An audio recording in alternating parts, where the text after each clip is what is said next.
Bueno, antes de arrancar, comentarles, mi nombre es Patricio, vivo en Mendoza, estoy en el COE Luz de Oriente y el tema de hoy es un tema muy bonito, lo vamos a dividir en dos partes.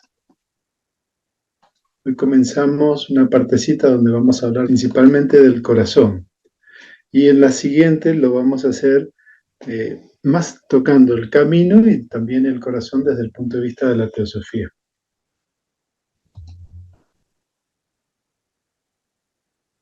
En general, siempre cuando empezamos, solemos hacer una pequeña pausa donde tratamos de centrarnos en la respiración y esto nos ayuda a todos un poquito a volver a casa, entre comillas.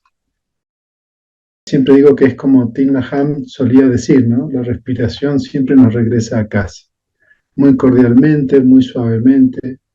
Es volver nuevamente a centrarnos un poquito. Entonces lo voy a hacer con muy poquito, va a ser 1 minuto y algo, con unas imágenes y sonido, para que nos ayude un poquito a tomar un espacio y empezar a sacralizar este momento.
Bueno,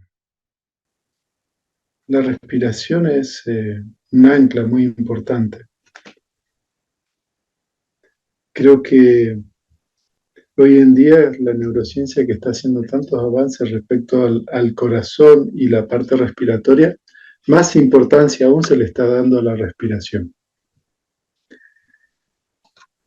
Vamos a empezar hablando del corazón y lo vamos a hacer desde su etimología, como para poder saber todos de qué estamos hablando. Corazón es una palabra que se deriva del proto-indoeuropeo. El proto-indoeuropeo es como una gran lengua en la cual, o de la cual prácticamente hay 150 idiomas, de los cuales han emergido, entre ellos el sánscrito, el griego, el latín, y ahí que aprovechando que está Delia, también el lituano. Y de allí que Delia muchas veces se sorprendía y decía, esta palabra en sánscrito en lituano es muy parecida. Y efectivamente es porque tienen el mismo origen, la misma raíz. El proto-indoeuropeo es Earth. Ese Earth, Ker, en sánscrito es Rid, en el griego es Ker, y en el latín es Cor, que es de donde nosotros traemos la palabra corazón. También fíjense que cor nos recuerda a cordialidad, que también es una palabra que viene de corazón, coraje, que significa la fuerza del corazón, y también hay una palabrita que es muy significativa para la teosofía y en general para la filosofía oculta, que es recordar. Recordar también viene de corazón, significa volver al corazón, recordis, recordar. Entonces, fíjense, vamos a arrancar desde aquí, desde lo más básico. Y en la foto tienen un personaje que falleció en 1925. Por ahí algunos por el rostro lo conocen. Este es Rudolf Steiner, el famoso Rudolf Steiner. Me costó encontrar una foto donde estuviera más o menos sonriente. Steiner, que falleció en el 25, perteneció a la Sociedad Teosófica muchos años. Bessa lo nombró presidente de la Sociedad Teosófica de Alemania. Interactuó y actuó muchísimo dentro de la Sociedad Teosófica, y la Sociedad Teosófica en su momento creció muchísimo en manos de él en todo lo que pertenecía a su zona. Luego, Steiner se separó de la Sociedad Teosófica y continuó su trabajo, y hoy en día tenemos muchos elementos de aquella antroposofía que fundó. Por ejemplo, la pedagogía Waldorf viene del conocimiento de Steiner, de la antroposofía. También viene, por ejemplo, la medicina antroposófica, que en Rosario se hace un posgrado, viene también de Steiner. O, por ejemplo, en Mendoza, que tenemos muchos viñedos, el mismo INTA publica todos los años un calendario de biodinámica, de agricultura biodinámica. Es decir, que Steiner tuvo muchísima influencia y la tiene actualmente. Steiner era bastante firme, como por ahí muy vehemente, y en el 21, por ejemplo, en una charla decía: que hoy en día se hable del corazón como una bomba es una estupidez, decía Steiner, muy categórico. Y fíjense, acá encontré un párrafo que lo dice más sutilmente, ¿no? Más suavemente y más entendible. Dice: el mayor descubrimiento de la ciencia del siglo XX, miren dónde lo estaba diciendo, esto recuerden que él falleció en el 25, será que el corazón no es una bomba, sino mucho más, y el gran desafío de los siglos venideros de la humanidad será, en efecto, permitir al corazón enseñarnos a pensar de una nueva manera. Él trabajaba mucho con esto, con pensar desde el corazón, decía él. Entonces, de alguna manera creo que en este sentido Steiner y muchos filósofos ocultistas y teósofos de aquella época se fueron adelantando al conocimiento que reinó durante muchos años sobre el corazón.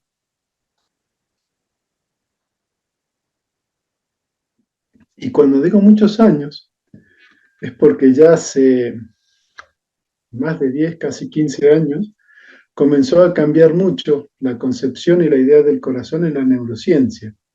Hoy se habla mucho de la neurocardiología, y en la neurociencia se le da mucha importancia a la interconexión que hay entre el corazón y el cerebro. Entonces vamos a hablar un poquito del corazón desde este punto de vista. Se ha descubierto que el corazón contiene un sistema nervioso independiente y bien desarrollado, con más de 40.000 neuronas y una compleja y tupida red de neurotransmisores, proteínas y células de apoyo. Por ahí la cantidad de neuronas no debe sorprendernos, en realidad 40.000 neuronas es aproximadamente 1 milímetro cúbico de nuestro córtex cerebral. No es un gran número de neuronas. Que estén en el corazón tampoco nos debe sorprender, porque por definición hay tejido nervioso en cualquier órgano del cuerpo, en el hígado, en el vaso, en el intestino, bueno, muchísimo. Es decir, que neuronas hay. Lo que es muy curioso y lo que llama la atención es una condición como de autonomía que tiene este sistema nervioso. Y esto es lo que se comenzó a investigar y a estudiar más en profundidad. Entonces, quédense con esta idea de que no es tanto la cantidad de neuronas, sino lo curioso es que es un sistema nervioso autónomo, que es independiente y es muy complejo.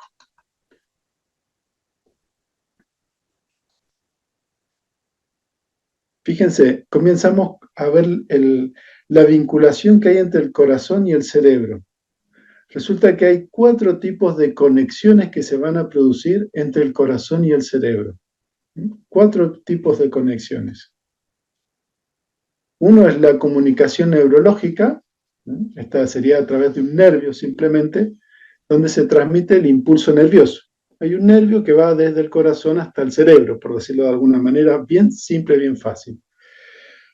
El corazón es el único órgano del cuerpo con la propiedad de enviar más información al cerebro de la que recibe. Y acá hay algo muy interesante, puede inhibir o activar determinadas partes del cerebro según las circunstancias. Fíjense, esta autonomía que tiene el corazón y tiene la capacidad de inhibir o estimular determinadas partes del cerebro. Y es muy curioso porque el corazón, a través de su sistema nervioso, llega a 2 o 3 zonas del cerebro. Y llega a una zona particular que es la ínsula y también a la zona del hipocampo y a las amígdalas principalmente.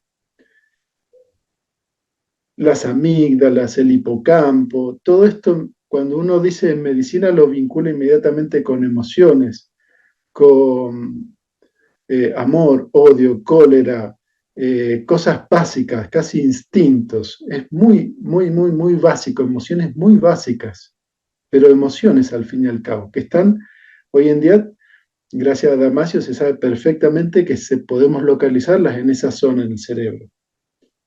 Pero hay otra parte de las neuronas que va directamente a la corteza lóbulo frontal, que es un lóbulo completamente moderno, por decirlo así, lo último en la adquisición de la evolución, y que tiene que ver con el razonamiento, y tiene que ver con, inclusive con la autoconceptualización. Es un mundo completamente distinto. Inerva dos campos tan distintos. Inerva tanto las emociones como lo más racional del hombre. Entonces es muy curioso, ¿no? Por eso se planteaba hoy en día que esta diferenciación que hacemos entre razonamiento y emociones, bueno, hay que irla tomando con más cuidado y no hablar tan a la ligera de ello. Otra forma en que se comunica el corazón con el cerebro, y lo hace con todo el cuerpo, es a través de la información bioquímica. Información bioquímica significa hormonas, ¿no? Entonces el corazón en este sentido, es un productor de una hormona particular. Este factor básicamente lo que tiene que ver es que mucho con el tema de la regulación de la homeostasis, la regulación de la presión arterial, etc. Sin embargo, tiene un punto muy interesante también, que es una hormona que actúa también inhibiendo la hormona del estrés, el cortisol, y también produce y libera oxitocina, la cual es un poco conocida como la hormona del amor, por las condiciones que genera. De todos modos, esto lo hace como un nivel muy secundario. Sin embargo, está y existe y es una de las formas de comunicación a través de estas hormonas. Entonces tenemos una conexión directa con el cerebro a través de las neuronas y hasta acá también tenemos una conexión que lo hace con todo el cuerpo a través de las hormonas. La comunicación biofísica. Esto es muy, pero muy curioso. La comunicación biofísica lo hace mediante ondas de presión. El corazón cada vez que bombea, cada vez que hace su impulso, su sístole, cada vez que lo hace se genera un movimiento, por decirlo así, una onda de presión. Esto es transmitido y llega inclusive al corazón. Y vamos a ver enseguida lo que se le llama un head. Después de cada vez que el corazón hace un latido, hay una respuesta del cerebro. Hay un latido, a los 200 milisegundos hay una respuesta del cerebro. Latido, respuesta del cerebro. Latido, respuesta del cerebro. Todo esto es muy nuevo. Los Hertz yo creo que no tienen más de 5 años, de los cuales se comenzó a investigar. Y también hay otro elemento muy interesante. También todo esto que les estoy comentando está en las distintas publicaciones científicas. He tratado de no tomar elementos que no estén publicados dentro de revistas científicas. Hay otro elemento muy curioso, que es la variabilidad. Vieron que el corazón late, todos nosotros vamos a latir nuestro corazón entre 60 a 90 latidos por minuto. Todos. Tenemos el electrocardiograma, hace el latido, ¿vieron la rayita? Latido, latido, latido, y esto lo hacemos normalmente, si nos tomamos el pulso, son nuestros 60 a 90 latidos por minuto que podemos tomar en el pulso. Ahora bien, se descubrió que si bien podemos tener, supongamos, 80 latidos, muchas veces entre latido y latido se producen pequeñas variaciones. Y se descubrió que esta variabilidad que hay entre latido y latido está muy vinculada a situaciones de alegría y a situaciones de mejoramiento de la atención. Se hicieron muchas investigaciones, córtex cerebral, por ejemplo, hizo investigaciones sobre todo con meditadores, ¿eh? Donde vieron la variabilidad y vieron los efectos que generaba en el individuo. Esto es la variabilidad cardíaca. Imagínense, entre latido y latido hay una pequeña modificación de tiempo y se ha visto que cuanto el individuo tiene más amplitud en estas modificaciones, aparentemente hay mejores condiciones de atención, de estado de ánimo, lo que hoy se considera como eh, emociones positivas. Fíjense, la variabilidad cardíaca. Entonces tenemos dos elementos muy interesantes, que uno es el latido cardíaco y la respuesta que va a generar ese latido, y la variabilidad en el ritmo cardíaco.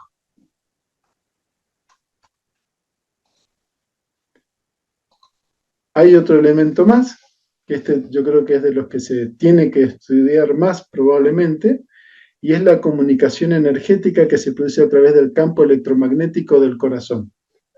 Resulta ser que el campo electromagnético del corazón, obviamente, es muy intenso, por eso podemos percibirlo con un electrocardiograma, es muy intenso al punto de que cada latido hay una producción de unos 2,5 voltios. Eso es como dos pilitas chicas, no es poco. Entonces se genera aparentemente, hay todo un campo electromagnético alrededor del corazón que puede llegar a estar hasta 2 a 4 metros de distancia. Que uno se empieza a preguntar si esto tendrá que ver, ¿no?, con la visión que tienen algunos clarividentes y todo eso. Esto es una especie de campo electromagnético y todavía yo no he podido encontrar ningún artículo científico interesante o que pueda respaldarlo, pero sí que es muy empírico, ¿no? Como uno al entrar a casa, los animales responden inmediatamente al estado de ánimo, porque se dice que el campo electromagnético varía de acuerdo al estado de ánimo del individuo. Entonces uno lo puede observar en los animalitos, o también creo que todos hemos observado que muchas veces donde hay transporte público, a veces entramos a un transporte público y en poco tiempo de repente nuestros pensamientos han virado completamente, completamente. Y yo recuerdo preguntarme, ¿por qué pasará esto? ¿Seré yo? ¿Será alguien que está alrededor mío que tiene estos pensamientos? Probablemente, por lo menos desde el punto de vista empírico, ese campo electromagnético de influencia estaría modificado por las emociones.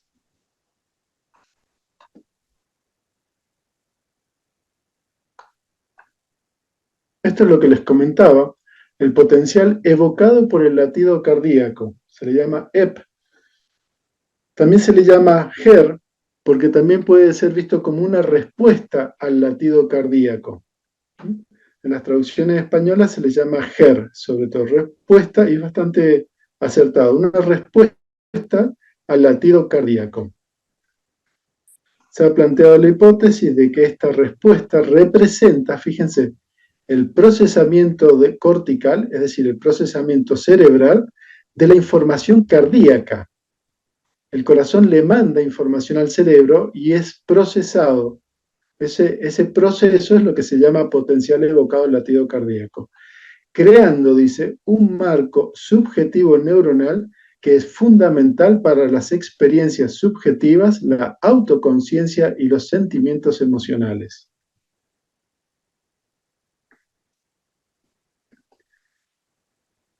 Campoamor resumiría esto diciendo, en este mundo traidor, nada es verdad ni mentira. Todo depende del color del cristal con que se mire. De alguna manera, estas experimentaciones, se sabe que lo que están demostrando hoy en día es que la percepción que nosotros tenemos cerebral depende del bagaje que nuestro corazón le aporta al cerebro. y en base a eso nosotros percibimos lo exterior. Tal es así, tal es así, que esta potencial que decíamos, ¿no? Se produce el latido. A los 200 milisegundos el cerebro reacciona y hace un procesamiento. Se ha visto que ese procesamiento tiene que ver con la observación del entorno, tiene que ver con la observación de todo lo que hay afuera, por decirlo de alguna manera. Y se ha visto que si no se produce esa sincronización de corazón, bombeo, que sería el latido a los 200 milisegundos, respuesta del cerebro, si esa coordinación se pierde, el cerebro no capta el mundo exterior. Increíble, ¿no? Pero esto es neurociencia. Esto se logró a través de experimentaciones. Este experimento puntualmente se hizo con computadoras, haciendo una coherencia entre los latidos cardíacos, midiendo el electroencefalograma constantemente, etcétera, etcétera, etcétera, y se observó de que en el momento en que no hay una coordinación corazón-cerebro, en ese momento, cuando no se produce esa coordinación, no se procesa lo que hay en el exterior. De tal manera que se vio que en enfermedades como el Alzheimer, esta conexión está cortada. Y fíjense qué curioso, pero en el Alzheimer, los que hemos visto pacientes con Alzheimer, uno puede ver que muchas veces están como atados a momentos de su vida del pasado, como repitiendo elementos del pasado. Están en su casa, pero no es su casa, es la casa en la cual vivieron en su infancia. Tiene que ver siempre con elementos que yacen en la memoria. Y aparentemente esta conexión del corazón con el cerebro al cortarse es como si ellos se quedasen en estos procesos de la memoria, pero no pueden percibir lo externo que sería como resultado de ese latido cardíaco que genera o evoca esa respuesta. Sé que es un poquito complejo porque no estamos acostumbrados a pensarlo de esta manera, pero esto es neurociencia de hoy. Esto es a lo que se está llegando y me parecía interesante compartirlo. El cerebro del corazón, este es un término que acuñó otro neurocientífico, dice, el cerebro del corazón activa, fíjense, en el cerebro de la cabeza, centros superiores de percepción completamente nuevos que interpretan la realidad sin apoyarse en experiencias pasadas. Esta fue otra experiencia, sería otro experimento que se hizo. Se colocaba frente a la computadora con un problema muy sencillo que tenían que resolver, sí y no, y curiosamente observaron que el corazón latía tenía un potencial particular cada vez que el individuo daba la opción correcta, y lo hacía antes de la toma de decisión del cerebro. Aparentemente es como si el corazón ya sabe cuál es la decisión correcta. Y de allí que se trabaja mucho, y también se hace acá en Argentina, con la interocepción, que es qué pasa con la percepción del individuo hacia adentro.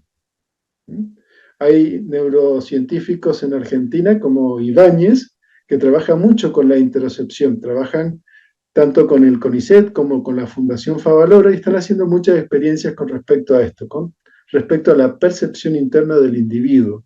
Si nosotros tuviésemos afinado la percepción interna, y se dice que las personas que daban más veces en la tecla, por decirlo así, daban la respuesta correcta, eran aquellos que podían percibir, de alguna manera, esa intuición que antes llamábamos corazonada. La corazonada es previa al momento de la decisión y no entra elementos de memoria, no entra en juego elementos de análisis, es simplemente una información que viene del corazón aparentemente y aparece expuesta delante nuestro.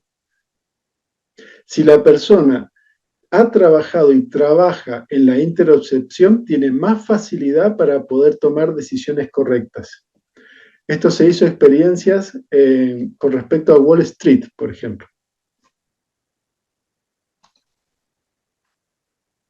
experimentos. Entonces podemos ver hasta aquí que corazón y cerebro en realidad no son dos elementos tan separados como lo teníamos pintado prácticamente del Renacimiento para adelante, ni hablar de los filósofos, sino que corazón y cerebro están realmente atados, ¿no? Están realmente atados. Podríamos decir, de lo que hemos visto antes, que solo percibimos lo que sucede en el exterior, recordando un poco, como para señalar algunos puntos importantes. Solo percibimos lo que sucede en el exterior cuando nuestro cerebro actúa en coherencia con el corazón. Esto a veces hay que frenarse y percibirlo. Es fácil leerlo, pero a veces nos cuesta entenderlo. Percibimos lo que sucede en el exterior cuando nuestro cerebro actúa en coherencia con el corazón. Es lo que les decía del Alzheimer, es lo que les decía recién de cada bombeo del corazón. Cada latido, cada pulso tiene que tener una respuesta en el cerebro. No hay respuesta, no hay percepción del exterior. Esto es para meditarlo porque, por ejemplo, hay filosofías en la India, del norte de la India, particularmente de Kashmir, donde hay textos sagrados como el Spanda Karika, que hablan justamente de un movimiento constante de pulsación, de latido, de vibración, ellos dicen. ¿Eh?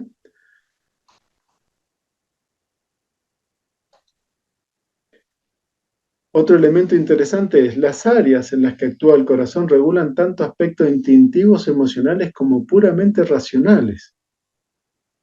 No es que tocamos solamente con el corazón las emociones, no, hay elementos mentales, por supuesto, irracionales. La información que manda el corazón llega a todos estos elementos. Y es muy interesante observar que este nuevo circuito no pasa por viejas memorias, por lo que su conocimiento es inmediato e instantáneo. Por eso, nuevamente repito, lo de la corazonada que se decía. Por eso Steiner forzaba tanto esta idea de pensar con el corazón.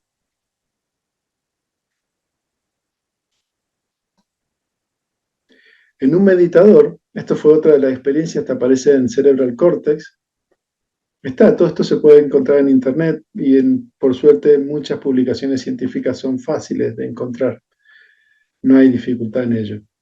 Cuando hacen experiencias con meditadores, en general, no toman una persona que se sienta a meditar de vez en cuando. Cuando se elige, el target de los meditadores son habitualmente individuos que tienen una práctica de 2 a 3 horas por día, un mínimo de 5 años hasta 35 años de práctica. Esto porque me pareció interesante, porque me sentí absolutamente ridículo con mi meditación. Los meditadores que se toman como ejemplo para hacer las investigaciones, se los repito, son personas que llevan una práctica de no menos de 3 horas por día durante un mínimo de 5 años y menos de 35 años. Este es el rango para elegir los meditadores. Por eso habitualmente se hacen directamente en los monasterios este tipo de investigaciones. En este caso se hicieron las investigaciones en un monasterio tibetano. Y lo que observaron también es que cada bombeo y cada pulso cardíaco disminuía la actividad neuronal. La meditación de estos meditadores con el tiempo, cuando uno ya pasó todas las etapas del inicio, llega a generar que en cada pulso cardíaco disminuya la actividad neuronal. Nazaret Castellano, que es una neurocientífica que está como muy de moda, solía decir que es como si el corazón le dijese al cerebro que se callara un momento. Bueno, como resumiendo, por ahí es interesante entender un par de cositas de lo que hemos hablado. Uno, entender esta sensación y tener la sensación de que el corazón emite de alguna manera esos pulsos, esos latidos, este ir y venir, que nos recuerdan la respiración de Brahma, que nos recuerda Manvantara y Pralaya, que nos recuerdan todas las leyes dentro de la teosofía, ¿no? Donde se produce desde un punto la expansión y la retracción al punto. La expansión y nuevamente la retracción al punto. Creo que esto es interesante entender el corazón desde ese punto de vista, entender que toda la existencia de lo que vemos está condicionado por el corazón y entender también que la inteligencia de la cual se está hablando en este momento, que no es mediada por elementos de la memoria, por lo menos a mí me recordó lo que Blavatsky decía sobre Buddhi como definición. ¿Recuerdan? Decía Blavatsky de Buddhi, lo tengo anotado para no olvidarme, el Buddhi es el conocimiento no aprendido. El conocimiento no aprendido. Es decir, ese conocimiento que emerge natural y espontáneamente. Fíjense cómo comenzamos a relacionar Buddhi con el corazón. Bien, antes de pasar a este individuo, hasta aquí vamos bien, porque sé que es un tema medio pesadito. Si alguien tiene alguna pregunta o quedó alguna duda o una idea que quieran aportar, porque ahora ya vamos como cambiando. Emilce. Sí, realmente te quiero agradecer porque me pareció maravilloso. Yo estudié bastante de Rudolf Steiner porque Rudolf Steiner hizo un libro, un librito muy chiquitito que habla sobre la sangre y, y justamente habla de las relaciones esas que nosotros no nos damos cuenta con respecto a la vida limpia. Cómo, fíjate vos que hablaste de los meditadores, porque yo en el momento que leí estos libros de Rudolf Steiner no estaba en la teosofía. Y ahora con esto que vos dijiste me hizo ver, porque ¿quién es el transmisor de todo eso? La sangre, porque la sangre es la que va por el corazón y lleva toda la alimentación al cerebro. Entonces, qué importante es la alimentación pura de cosas naturales. Sobre todo me refiero a lo limpio, a no ingerir alcohol, a, a una vida pacífica. Y, y la sangre es la que nos transmite a través de todo el organismo y es eso, yo creo, ¿no? Lo que también el animalito puede percibir, porque a través de la circulación esa por todo el organismo es lo que nosotros vamos manifestando. Eso te lo pregunto, porque se me ocurrió a mí ahora en esto, escuchándote a vos, que me encantó, me transportó a una fisiología muy, muy importante. La pregunta sería si vos considerás también que la sangre es el que, digamos, comunica de alguna manera, es la que lleva las hormonas y todas las sustancias al cerebro. Y es eso mismo lo que la metabolización que uno hace, eh, incluso con el olor que cada persona puede emitir, y eso también lo sienten los animales, porque cuando uno se enoja, la transpiración, pero ¿quién lo lleva? ¿Quién hace todo eso? El medio de transporte es la sangre. Uh-huh. Eso es lo que te pregunto. Gracias. Si vos Claro, considerás también eso. claro. Bueno, hacemos como un pequeño paréntesis, ¿no? Pero sí, indudablemente, pensemos que, a ver, si existiese algo como Atman y que tuviese que conocer el universo, entonces necesita un vehículo, ¿no?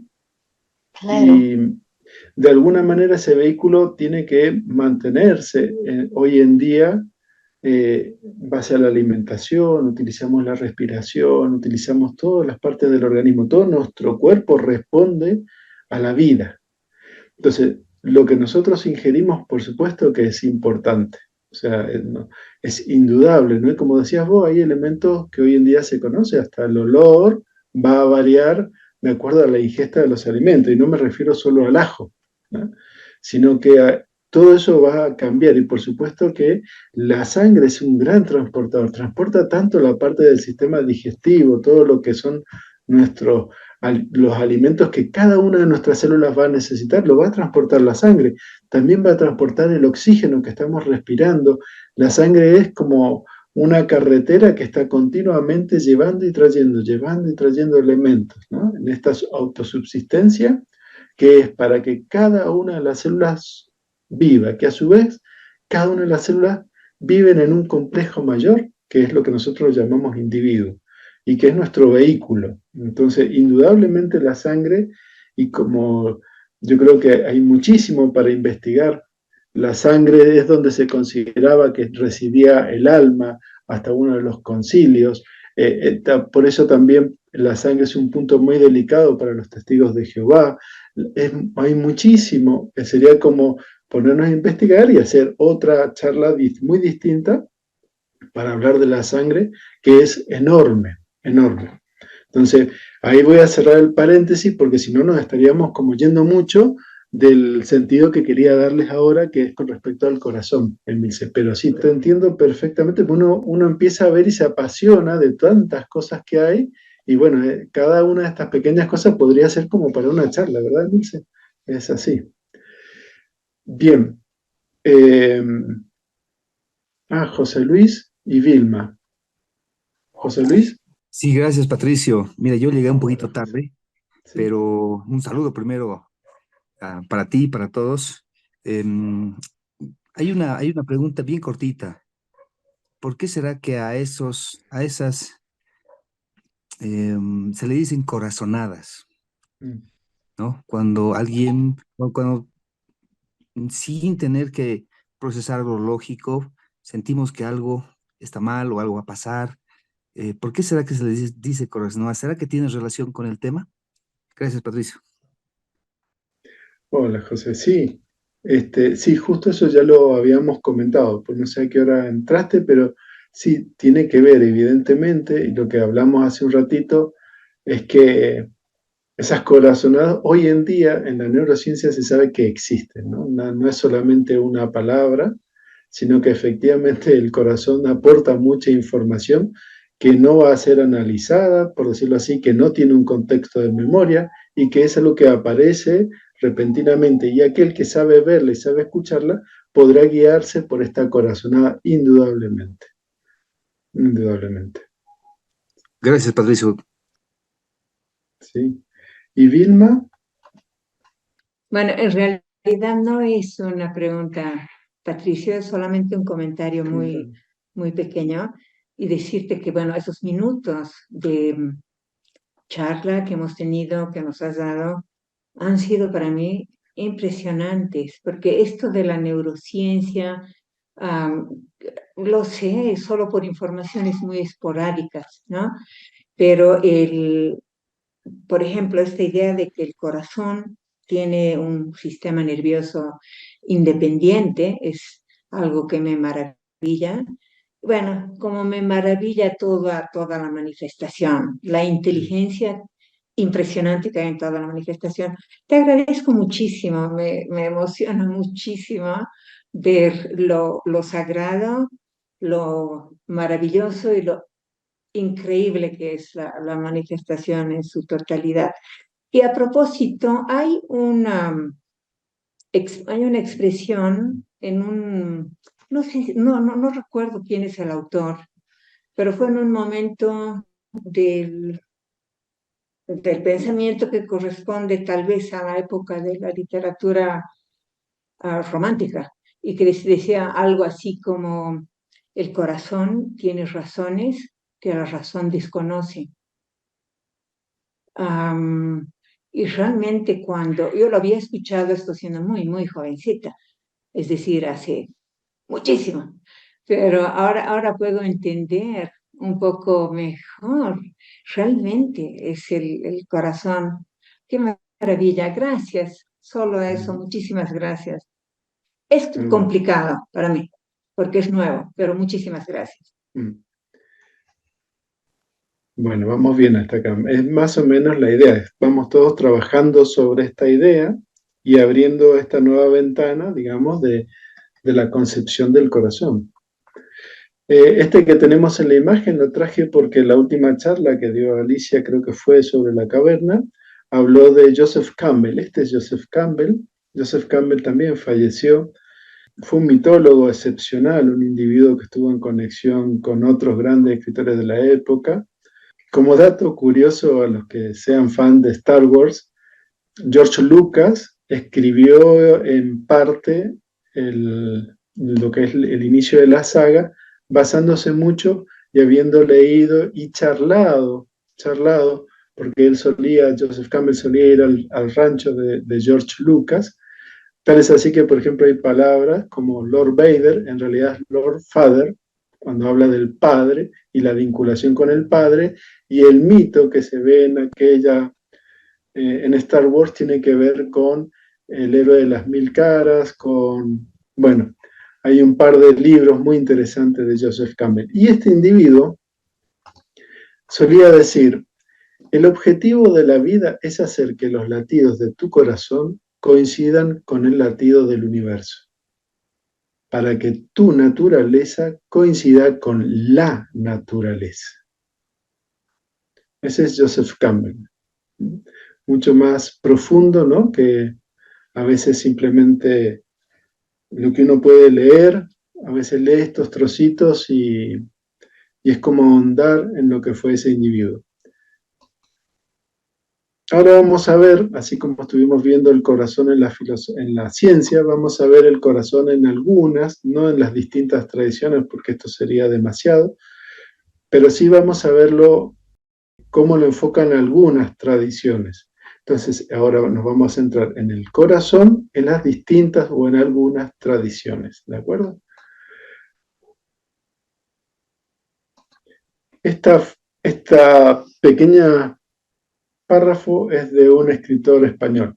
Dice, sabemos que en las tradiciones gnósticas de la India, como el Samkhya, la Vedanta, el Jnana Yoga, así como en la concepción cristiana anterior al Renacimiento, el corazón, Rid o Hridaya en sánscrito, no está asociado al sentimiento, sino al conocimiento. Para nada es la sede de las sensaciones, emociones o pasiones, sino la sede del intelecto, de esa pura intuición intelectiva, buddhi, que ve directamente las cosas en su luz verdadera. Acá empezamos a acercarnos a cuál es la concepción de las distintas filosofías sobre el corazón. Y nos habla de que es la sede de buddhi, ¿de acuerdo? Ahí es donde vamos a ir. Voy a colocarles, esto es un extracto. La verdad es que le pedí permiso para publicarlo, todavía no me contesta, igual lo voy a publicar. Es un pequeño video de 1 minuto y medio, 2 minutos, de El Jardín de la Filosofía. El Jardín de la Filosofía es una página de YouTube que tiene un muchacho rosarino que es profesor. Y le voy a colocar lo que él extrajo, ¿no?, del Chandoya Upanishad, que es un Upanishad, del Chandoya cuando habla del corazón. Ahora lo vamos a escuchar, espero que se oiga bien.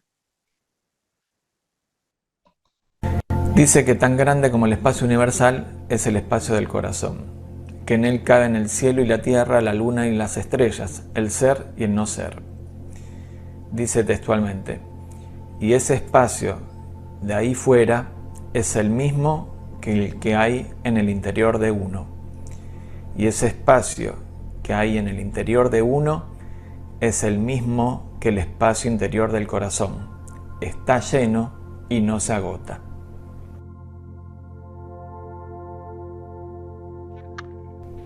Este Atman mío, que yace en el interior del corazón, está hecho de mente. Las funciones vitales son su forma física. Luminosa es su apariencia. Lo real es su intención. El espacio, su esencia. Contiene todas las acciones y los deseos, todos los gustos y los olores. percibe todo en este mundo, pero ni habla ni presta atención.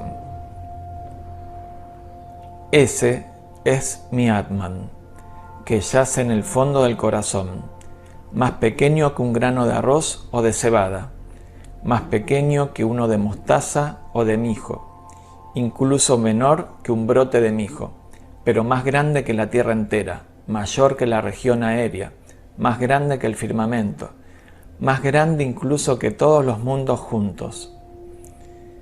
Este Atman mío, que yace en el fondo del corazón, contiene todas las acciones de los seres, todos los deseos, todos los gustos y olores.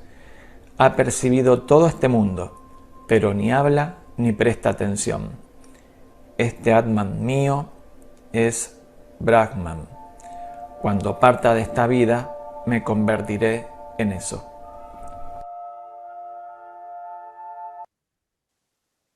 Bueno, muy bonito, ¿no? Es un trozo del Chandogya Upanishad donde claramente empieza a identificar Atma con el corazón. Y por supuesto, Atman, la chispa, es idéntica a la esencia, por ende, si bien es pequeña, es enorme, si bien es diminuta, todo puede ser contenido en ella, etcétera, etcétera, etcétera.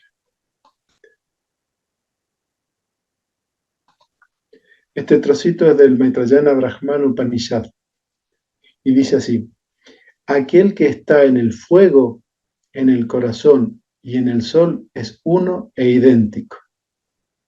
Aquel que está en el fuego, en el corazón y en el sol es uno e idéntico. Esta es ciertamente la naturaleza del verdadero ser, de la luz suprema del éter en el interior del corazón. Esta es la naturaleza de la sílaba Om. Mediante ella, la luz surge, se eleva, respira y se vuelve para siempre el objeto de adoración y conocimiento de Brahma. Entonces, vamos viendo cómo en la próxima vez que nos reunimos vamos a hablar más desde la teosofía, pero la teosofía, recordemos que es la esencia, ¿no?, de todas estas enseñanzas, y ha tomado muchísimo la sociedad teosófica para poder explicar del lenguaje de los Upanishad. Por eso lo tomo tanto como ejemplo.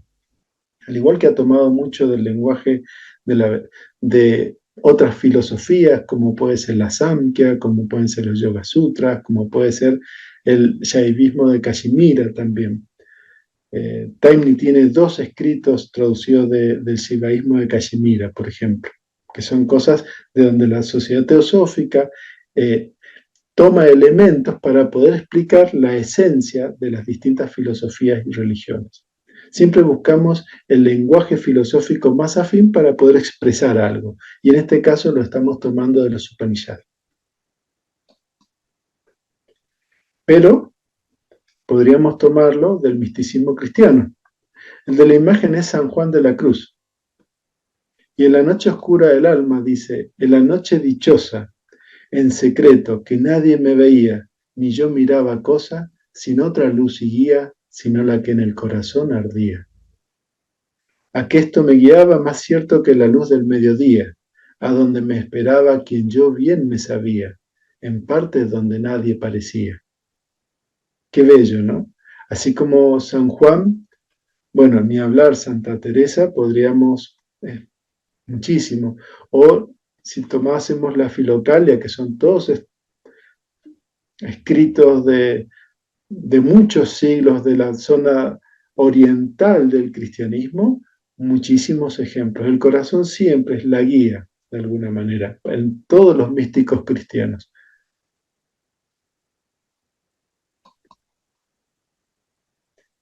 Otro poeta. Este es Kabir. Kabir es un poeta que en Occidente por ahí tal vez no nos suene tanto, pero en la India es un poeta, es un santo, es un místico. Es del siglo XV, creo, Kabir. Fíjense, dice: oh corazón mío, el Espíritu Supremo, el Dueño Omnipotente está junto a ti. Despierta, despiértate, corre a echarte a los pies de tu bien amado, pues tu Señor está muy cerca. Estuviste dormido durante siglos innumerables y no quieres despertar esta mañana. Kabir 19 es su poesía número 19. Esta es una versión, fíjense, de Rabindranath Tagore. Kabir fue un místico que estaba de alguna manera en vinculación y en unión con esa sensación de unidad. Y él solía decir, no me busquen en las mezquitas, no me busquen en los templos hindúes, no me busquen en la Kaaba. Aquel que me busca de verdad, en algún momento me encontrará. Porque él sabía a qué se refería, ¿no? Esas son personas que ya tienen un sentido de unión con Atman, por decirlo de alguna manera, han tomado esa conciencia. Para nosotros teosóficamente es cuando Manas está ya iluminado, ese Manas Taihasa, iluminado por Buddhi.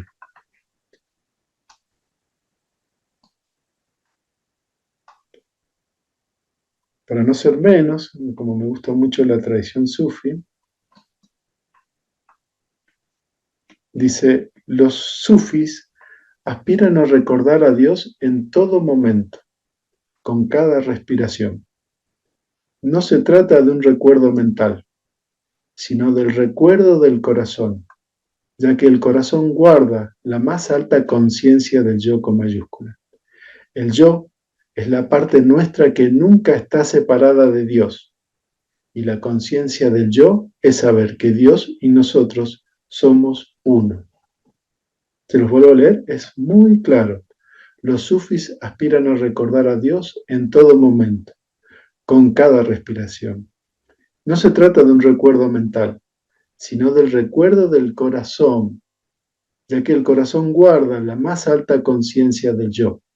El yo, con mayúscula, es la parte nuestra que nunca está separada de Dios. Y la conciencia del yo es saber que Dios y nosotros somos uno. Esto es de Llewellyn. Llewellyn fue un discípulo de Irina Tweedy. Irina Tweedy fue una escritora que fue teósofa, curiosamente, y entró en el camino sufi y escribió un libro hermoso que se llama algo del Mar del Fuego o algo así, depende cómo se lo haya traducido. Irina Tweedy era teósofa y fue teósofa durante toda su vida, entonces sus libros, después de conocer a este maestro sufi, se entregó a esa vía, pero siempre tienen ese condimento de la teosofía. Es como que ella nunca soltó la teosofía como esencia y explicaba mucho desde la teosofía estos aspectos. Llewellyn fue un discípulo de él, que todavía está vivo. Ya terminando, el poeta más excelso es Jalaluddin Rumi, ¿no? Por lo menos para mi gusto. Dice, el corazón del hombre es un instrumento musical. Fíjense, el corazón del hombre es un instrumento musical. Contiene música grandiosa, dormida, pero está allí, esperando un momento apropiado para ser interpretada, expresada, cantada, danzada. Y es a través del amor que el momento llega. Nuevamente, ¿no? Fíjense, el corazón está todo en potencia. Nuevamente, para todas estas filosofías que hemos visto, que no han sido pocas, hemos visto cómo lo ve los Upanishads, hemos visto cómo lo ve el cristianismo, hemos visto cómo lo ve el sufismo. Y tal vez podríamos decir, no entré en la Kabbalah, pero también tiene su expresión sobre el corazón. Entonces, fíjense como en todos el corazón siempre guarda la esencia, esa esencia que es idéntica a lo más elevado, es la chispa de aquello. Está todo allí de alguna manera, ¿no? En este simbolismo. Por eso siempre es el corazón la verdadera guía. Y ahora sí, vamos a terminar solamente expresando una idea como para que podamos después retomar desde aquí lo que vamos a ver la siguiente reunión, que va a ser, creo que hoy es 8 y 7, 15, el 15, donde vamos a ver el corazón y su camino desde el punto de vista de la teosofía. Blavatsky, recuerden que falleció en 1891, ¿no? El 8 de mayo de 1891. ¿Qué decía? Hay 7 cerebros dentro del corazón. Cada diminuta porción del corazón corresponde a una parte del cerebro. El estudiante comenzará a comprender ahora por qué se le ha puesto tanto énfasis al corazón en conexión con la meditación y por qué la literatura antigua hindú hace tantas alusiones al Purusha en el corazón. Fíjense, en 1891, tal vez ya empezaba y tal vez la neurociencia siga demostrando conexiones y tal vez lleguemos al momento donde se vea esa conexión que hay entre el corazón y el cerebro. Puede que no, pero por lo menos ya se acercó bastante. Bueno, ahora sí, con esto finalizamos y dejo de compartir. ¿Hay algo en el chat? Muchas gracias. Muchas gracias, Patricio. Excelente. Yo realmente también es como que hay cosas nuevas para pensar, para ver. Súper interesante el trabajo. Ahí estuve buscando de Joseph Campbell, sí, el título es El héroe de las 1000 caras. Ahí está, bien. No estaba una que pegué hoy. No, pero está bien. No, pero que realmente es apasionante todo lo que dijiste en la charla. Así que muchas gracias. ¿Alguien quiere hacer algún comentario? Por supuesto, está todo abierto para que charlemos. Un agradecimiento porque realmente tocar estos temas a mí me estimulan a seguir meditando, a seguir profundizando realmente en la esencia, ¿no? Muchísimas gracias, Patricio. Hermoso, hermoso, hermoso. Perdón, yo solamente quiero agradecer cortito a Patricio. La verdad es que se pasó increíble, increíble. Es como para pensar muchas cosas y es como que te abre muchas cosas distintas para poder darte cuenta de cosas, no sé. Mira, me dejaste marcando ocupado. Igual, gracias. Espectacular, gracias. Gracias.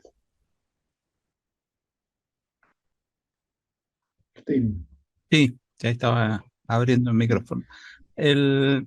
No pude evitar asociar muchas de las partes que vos dijiste con lo que dice Taimir respecto a Atma, que Atma es como una pulsación que va desde un punto hacia el todo. Y es lo que plantea que Atma, cuando es el punto, genera lo individual y cuando es el todo, lo universal. Y yo digo, bueno, evidentemente vos estás marcando una pulsación que nace en el corazón, que se conecta con una pulsación en el cerebro y seguramente, ya ahí creo que no me cabe duda, no encuentro un texto que lo avale, pero lo pensé en todo momento, ¿no? Evidentemente con la voluntad, ¿no? Con ese Atman. Así que bueno, yo ya en principio lo asocié. Vamos a ver, hay que investigar. Sí, eso, vos sabés, Martín, que a veces creo que en los teósofos, no todos, pero hay muchos teósofos que primero nos viene esto de tener como una idea, una vislumbre de algo, y después empezamos a leer y encontramos que aparece esto, y entonces podemos remitirnos a decir, bueno, Tiny lo dijo así, aquello, ¿no? Pero creo que hay cierto conocimiento que arranca desde ahí como algo intuicional, uno lo vincula con la voluntad, con esto, con lo otro, y yo sé que ya irá apareciendo seguramente el libro que te va a ir dando la expresión de lo que ya está en vos. Gracias, Pablo. Sí, yo soy un principiante en todo esto, he escuchado con mucha atención y me vino a la memoria una frasecita de un criollo, un poeta, lo enseñan los alfabetos, que dice: la sangre tiene razones que hacen engordar las venas. Y no pude dejar de relacionar eso de las razones, como cerebro, tiene razones, el alma tiene razones, cerebro, que hacen engordar las venas, corazón. Así que esa unión que vos presentaste magníficamente entre el corazón y el cerebro y sus respuestas mutuas que te llevan a un espacio sin límite, es algo muy similar. He pensado desde dos puntos del conocimiento enormemente. Bueno, te agradezco y discúlpame si este comentario no es útil o tiene el corpus necesario. Gracias, Pablo. Delia levantó la mano. Patricio, muchísimas gracias porque esta exposición es tan profundamente rica, maravillosa, completa, que invita a estudiar y a continuar este tema, respetando más nuestro corazón en la vida. Y de paso, sobre todo agradecerte el trabajo maravilloso que haces. Es infinito. El poder que transmite este conocimiento no tiene medida. Muchas gracias. Nada más. Gracias. Bueno, cerramos, ¿les parece? Gracias. Bien, hacemos el oído oculto.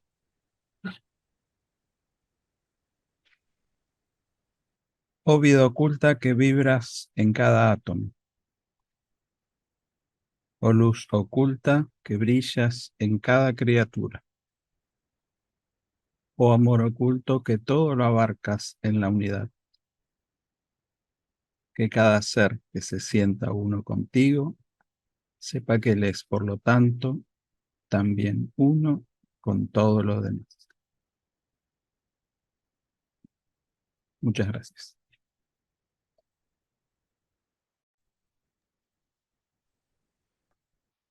Bueno, muchas gracias, Patricio, realmente fantástico, súper interesante. Muchas gracias, Patricio. Muy enriquecedor tu trabajo, muy profundo. Hermoso. Muchas gracias. Gracias. Gracias, Patricio.